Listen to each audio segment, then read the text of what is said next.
Madame, monsieur, bonsoir. Merci de votre fidélité. C'est l'heure du journal où la voici les titres.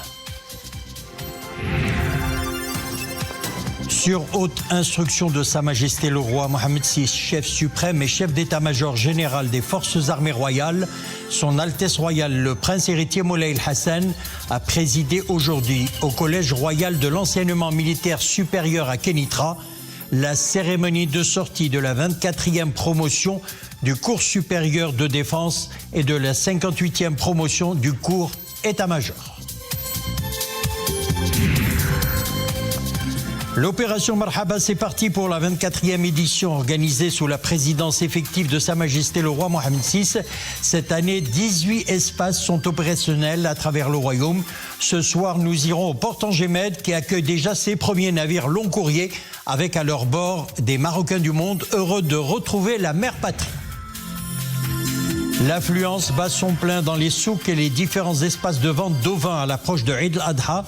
L'Office national pour la santé et la sécurité des produits alimentaires veille au suivi de la situation sanitaire du cheptel. Nous suivrons le reportage dans une des fermes d'élevage et d'engraissement à Salé, plus précisément à Soul.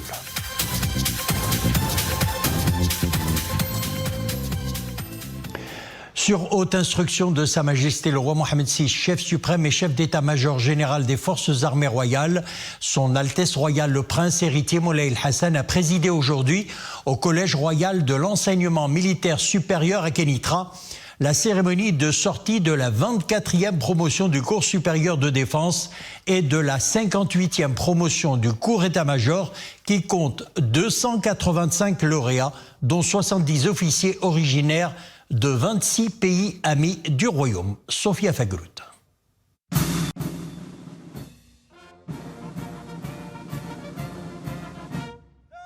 Deux promotions de l'enseignement militaire supérieur, gratifiées par la présidence de Son Altesse royale le Prince héritier Moulay Hassan, de leur cérémonie de sortie sur hautes instructions de Sa Majesté le Roi Mohammed VI, chef suprême et chef d'état-major général des Forces armées royales.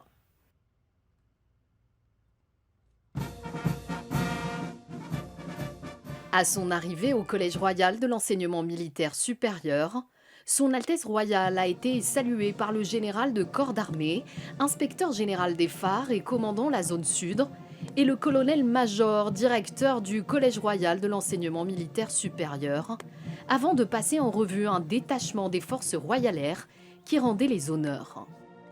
Son Altesse royale le Prince héritier Moulay Hassan a ensuite été salué par plusieurs personnalités civiles et militaires.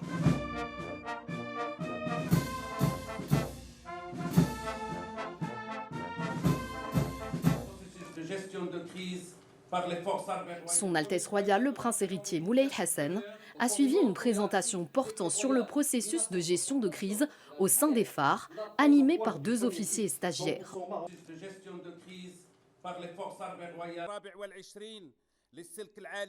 S'agissant du bilan des activités de l'établissement et les résultats obtenus par les officiers stagiaires, le directeur du Collège royal de l'enseignement militaire supérieur a présenté un exposé devant Son Altesse royale le Prince héritier Moulay Hassan sur le bilan de la promotion sortante et les axes centraux sur lesquels repose le projet de la prochaine session.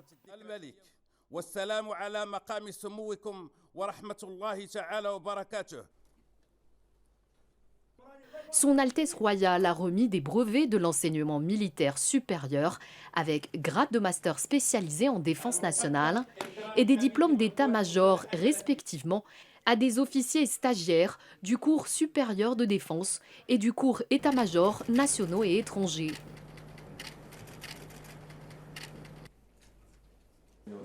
Le colonel-major, directeur du Collège royal de l'enseignement militaire supérieur, a ensuite remis à Son Altesse royale le Prince héritier Moulay Hassan une sélection de mémoires de recherche de la promotion du cours supérieur de défense. La 24e promotion du cours supérieur de défense et la 58e promotion du cours état-major comptent 285 lauréats, dont 70 officiers originaires de 26 pays amis du royaume, à savoir l'Arabie saoudite, l'Espagne, la Jordanie, les Émirats arabes unis Les États-Unis, le Bénin, le Burkina Faso, le Cameroun, la Centrafrique, le Congo, la Côte d'Ivoire, le Djibouti, l'Égypte, l'Éthiopie, la France, le Gabon, la Guinée-Conakry, le Mali, la Mauritanie, le Niger, la République démocratique du Congo, le Sénégal, la Tanzanie, le Tchad, le Togo et l'Union des Comores. Ensuite, Son Altesse Royale, le prince héritier Moulay El Hassan, a rejoint le salon d'honneur du Krems pour la réception traditionnelle. Enfin, Son Altesse Royale, le prince héritier Moulay El Hassan, a posé pour la photo de famille avec les 2 promotions sortantes.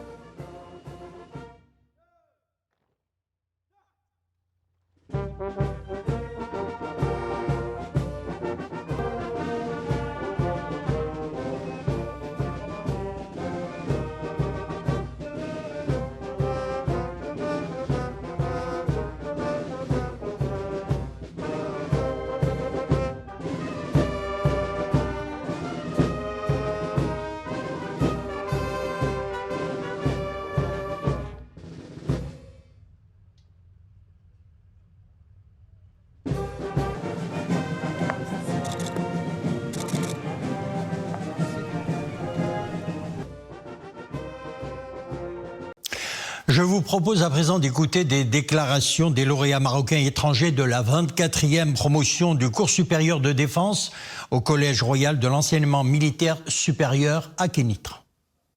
Nous venons de passer 10 mois dans ce temple du savoir où nous avons acquis des connaissances au niveau opérationnel, au niveau de la stratégie, de la communication, de la géopolitique et du management et du leadership. De spécialistes que nous étions, tant pour certains dans les services ou dans des armes, nous sommes passés à un niveau de conception interarmée et interministérielle.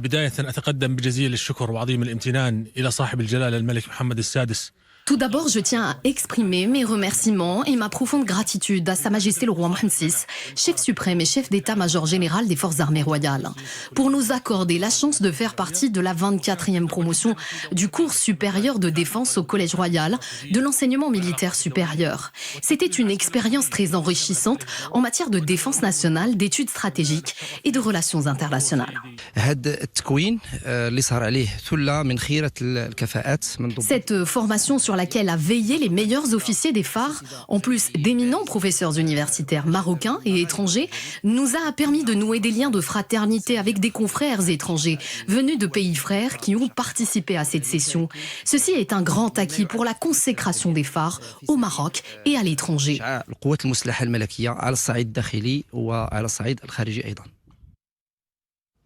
Sous la présidence effective de Sa Majesté le roi Mohammed VI, l'édition 2024 de l'opération Marhaba démarre aujourd'hui. Une 24e édition qui se tient à partir donc d'aujourd'hui jusqu'au 15 septembre. La Fondation a mis en service le dispositif global d'accueil activé simultanément au Maroc, en France, en Espagne et en Italie. 18 espaces sont opérationnels à travers le royaume. 1400 personnes sont mobilisées tout au long de l'opération Marhaba 2024. Ce soir, nous irons au port Tangemed. Cette structure accueille déjà ses premiers navires long courrier avec à leur bord des Marocains du monde heureux de retrouver leur mère patrie ou la mère patrie. Le reportage est signé Samira Ben Saïd Najah Oumaïma Ramli. Après quelques heures de traversée, les premiers passagers de ce ferry en provenance d'Al Jaziras arrivent à bon port. Leur joie est double, renouveler les liens avec leur mère patrie et partager Eid al-Adha et ses savoureux festins en famille. Sur le quai, les membres de la Fondation Mohammed V pour la solidarité les attendent avec impatience. Le trafic est fluide. Nous arrivons d'Espagne. Nous attendions avec impatience de retourner au pays pour passer à Eid al-Adha en famille. Nous avons pris l'habitude de passer à Eid al-Adha au Maroc. Nous avons fait 2 jours de route pour allier Bordeaux à Tangemed. Tout s'est bien passé. Les équipes de la Fondation sont aux petits soins. Un staff à pied d'œuvre, à l'écoute des citoyens. Les équipes de la Fondation sont présentes à travers 24 sites d'accueil. Ils fournissent assistance sociale et prise en charge médicale. Nous sommes heureux d'être de retour à la mère patrie. Comme chaque année, le staff de la Fondation est là pour nous. C'est très rassurant.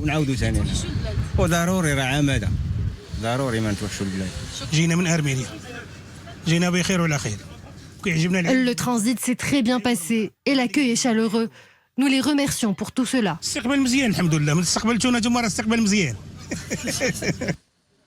Lancé par la Fondation Mohamed V pour la solidarité et d'une durée de plus de 3 mois et demi, l'opération Marhaba et ses 18 espaces d'accueil nationaux facilitent l'arrivée des Marocains résidant à l'étranger, tout en conjuguant conseils, aide pratique et bienveillance. En duplex avec nous depuis Tanger, Madame Sana Derdir, directrice de la communication à la Fondation Mohamed VI pour la solidarité, Mohamed V pour la solidarité, pardon. Madame Derdir, bonsoir. Alors, l'opération Marhaba en est à sa 24e édition cette année. Pourriez-vous nous détailler les principales nouveautés et améliorations apportées pour cette nouvelle édition ?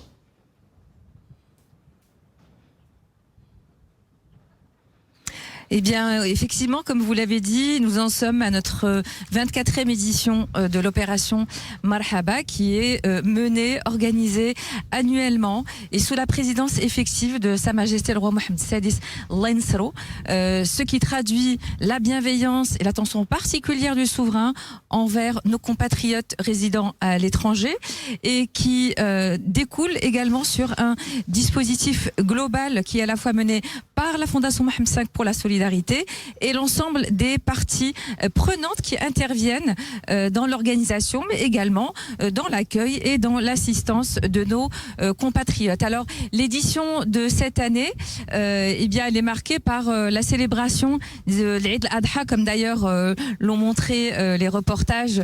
Les premiers arrivés ont réagi et justement témoignent de leur retour à l'occasion de l'Eid al-Adha. Donc des moyens importants ont été mis en œuvre pour justement assurer l'accueil, l'assistance et la facilitation de l'arrivée de nos compatriotes sur les terres de Nous allons revenir, Madame Derdir, sur cette question.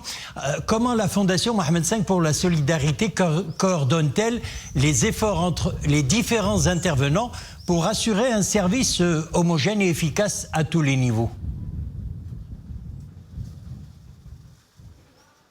Oui, eh bien, l'organisation de cette opération qui est menée quand même à grande échelle nécessite évidemment un travail en amont qui démarre des mois avant la survenue de l'opération. Et c'est là que le travail de coordination commence déjà au niveau national, donc avec les réunions des commissions, de la Commission nationale, mais aussi les réunions de coordination avec les différents partenaires, avec également le volet international à travers donc la Commission internationale avec l'Espagne et les différents intervenants du côté espagnol, de manière justement à ce que on assure la fluidité, la sécurité, qu'on garantisse les meilleures conditions de traversée, puisque la plus grosse partie, on va dire, les plus gros effectifs des retours se font par voie aérienne et passent évidemment par l'Espagne. Donc ça c'est d'un côté, donc en amont, et puis pendant le déroulement de l'opération, comme l'ont également montré les images tout à l'heure, bien les équipes de la Fondation, que ce soit les équipes médicales, les assistantes sociales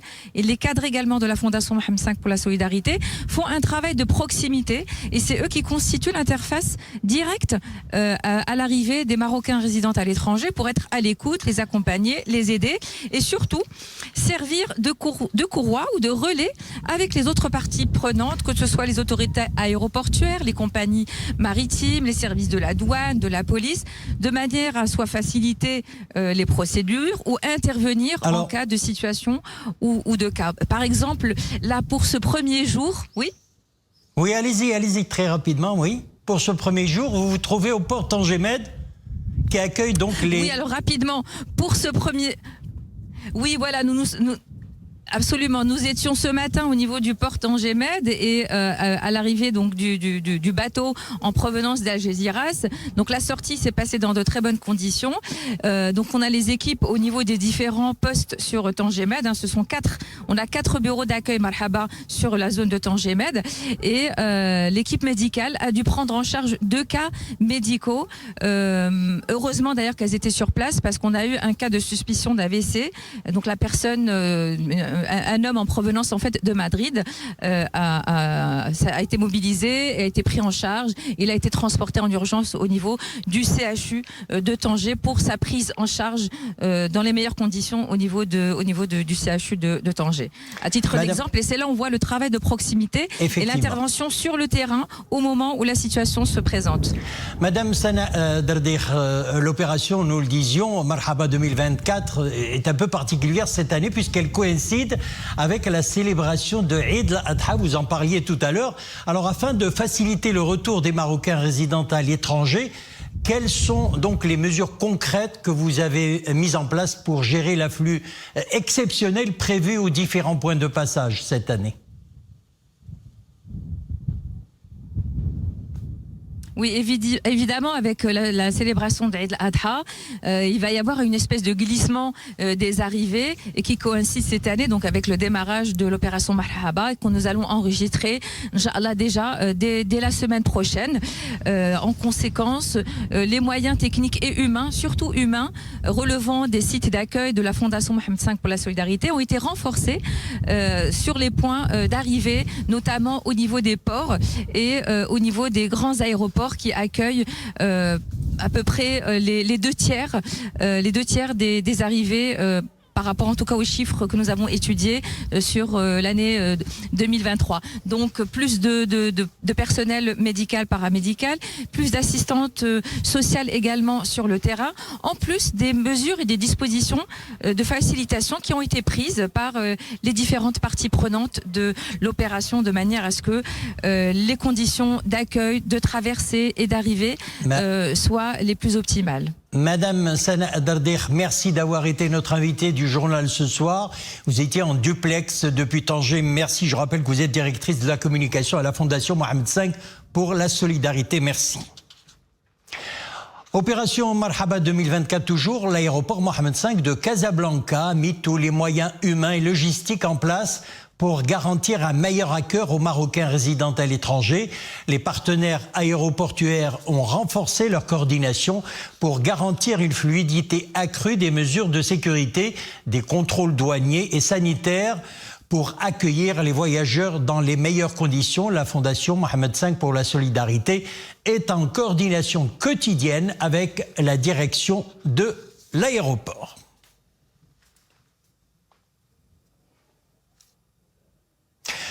Nuzuk Wallet, et là nous parlons d'autre chose, une application qui constitue un moyen pratique et sécurisé pour gérer les fonds et les dépenses des pèlerins. Le portefeuille numérique international au service des pèlerins a le mérite de servir de carte bancaire internationale qui permet donc aux pèlerins de gérer leur argent tout en accomplissant leur rite. Ce portefeuille constitue un moyen pratique et sécurisé pour gérer les fonds et les dépenses des pèlerins grâce à une infrastructure exploitée par la Banque nationale saoudienne, une initiative du ministère saoudien du Hajj et de la Umrah en coopération avec une banque locale.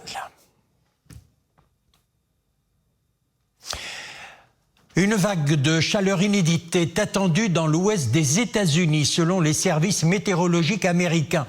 Dans le sud de la Californie, en particulier, les températures pourraient atteindre les 38 degrés Celsius, soit 15 degrés de plus que les normales saisonnières. Las Vegas pourrait subir une température de 44 degrés, alors que le Texas est aussi concerné. La ville frontalière de Rio Grande s'attend à 47 degrés. Selon les scientifiques, les canicules en répétition sont un marqueur sans équivoque du réchauffement de la planète et ces vagues de chaleur sont appelées à se multiplier, à durer plus longtemps et à s'intensifier. Direction Abuja à présent, où 30 mineurs sont toujours bloqués sous terre depuis 4 jours après l'effondrement d'une mine à la suite de pluies torrentielles. Les dizaines de personnes employées par une société minière locale travaillaient dans une immense mine dans le village de Kalgogo, dans le district de Shiroro. Au moment de l'effondrement, 7 personnes ont été évacuées. Retour chez nous, plus de 493 000 candidats passeront l'examen national du baccalauréat au titre de l'année scolaire 2023-2024. Les épreuves se dérouleront du 10 au 12 de ce mois, toutes branches confondues. Les candidats sont répartis entre les branches scientifiques et techniques à hauteur de 73% et les branches littéraires à hauteur de 26%, tandis que 55% d'entre eux sont inscrits dans les filières internationales. 765 sujets ont été préparés pour les 2 sessions du baccalauréat, dont 330 sujets adaptés aux candidats en situation de handicap, en plus de la publication d'un arrêté ministériel relatif au cahier des procédures de l'organisation des épreuves du baccalauréat. Quant à l'examen régional unifié de la première année du baccalauréat au titre de cette année, eh bien, il a démarré aujourd'hui dans les différents centres d'examen.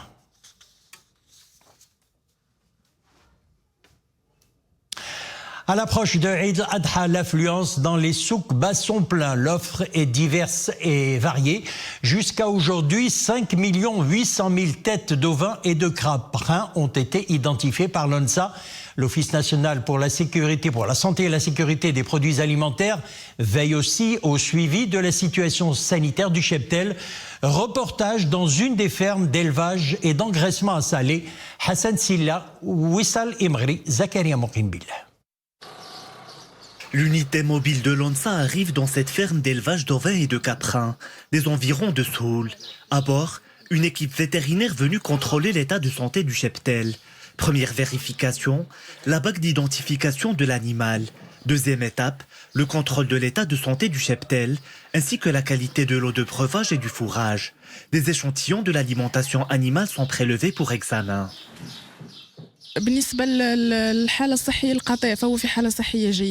Le cheptel est dans un bon état de santé. L'opération d'identification a débuté il y a quelques mois déjà pour les ovins et les caprins destinés à Eid al-Adha. Nous conseillons les citoyens de s'assurer que le mouton n'est pas atteint de maladie. Les clients doivent aussi s'assurer que le mouton porte la bague d'identification de l'ONSA. Pour les éleveurs, l'offre dépasse la demande. Les prix varient en fonction de la race et du poids. Et visiblement, il y en a pour toutes les bourses. Je suis là pour acheter le mouton de Eid al-Adha. Il y a différentes races dont le sardi et une offre variée de caprins. La qualité est au rendez-vous. Pour ce qui est du prix, chacun peut y trouver son compte. Il y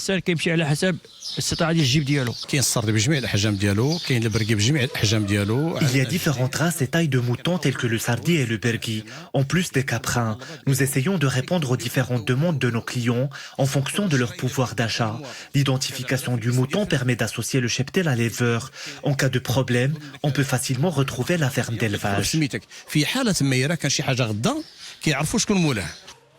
Environ 214 000 fermes d'élevage de cheptel destinées à Eid al-Adha sont répertoriées au niveau national, soit 6 800 000 têtes d'ovins et de caprins.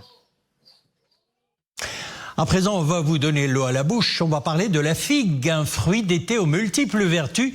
La récolte a commencé en ce début du mois de juin. Les régions du nord du Maroc sont connues pour la culture de fruits. Et parmi celles-ci, la région de Ouezzane, où la figue occupe une surface de plus de 3000 hectares. Sa qualité est très appréciée d'ailleurs par les consommateurs. Maria Oued. Après avoir retiré le pédoncule à l'aide de roseaux, la cueillette des figues est plus ou moins aisée. Juteuses, charnues et parfumées, les figues peuvent être maintenant cueillies pour la première fois de l'année.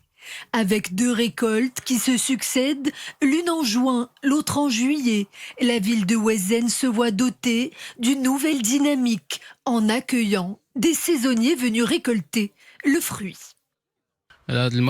Cette première récolte de figues apporte un certain dynamisme économique à la région. Il y a beaucoup de jeunes qui viennent travailler dans les plantations et cela crée beaucoup d'émulation.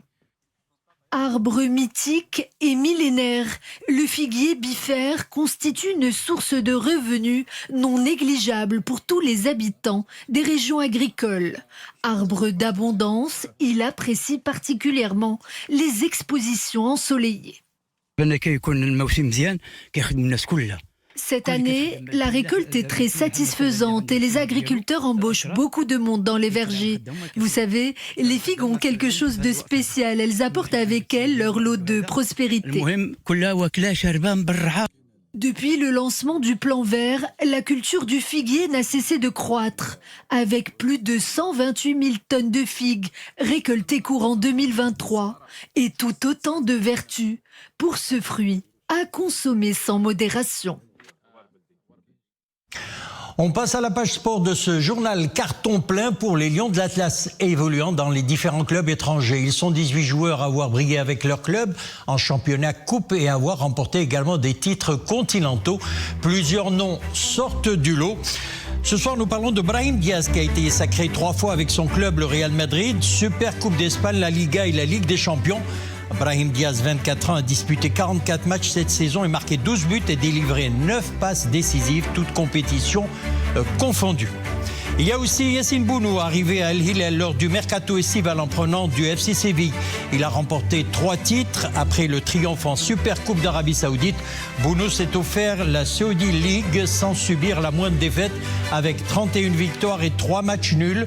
Pour couronner le tout, Yassine Bounou a également remporté la King Cup face à Nasr de Ronaldo.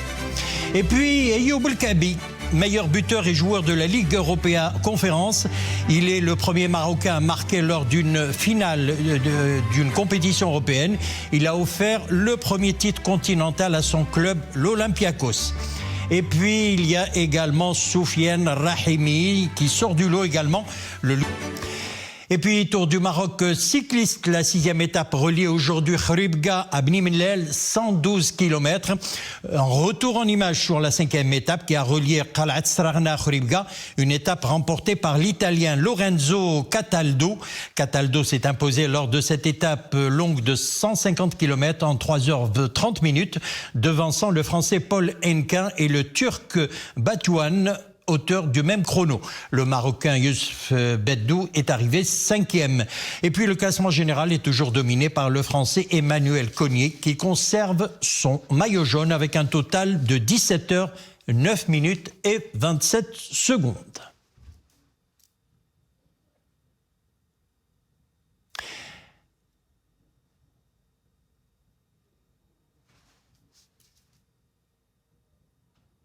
Et puis pour terminer cette page sport, cette information concernant le tennis, le Marocain Reda Beneni, 17 ans, s'est incliné aujourd'hui en 8e de finale junior de Roland-Garros face au Français Kouamé. Il a été battu par son rival de 14 ans en 2 manches sèches, 7-5, 6-4, en un peu moins de 2 heures de jeu. Reda Beneni s'était qualifié la veille pour les 8e de finale en battant l'Italien Rapanieta. C'est avec la page tennis que nous refermons l'édition. Merci de l'avoir suivi. Excellente soirée. À bientôt.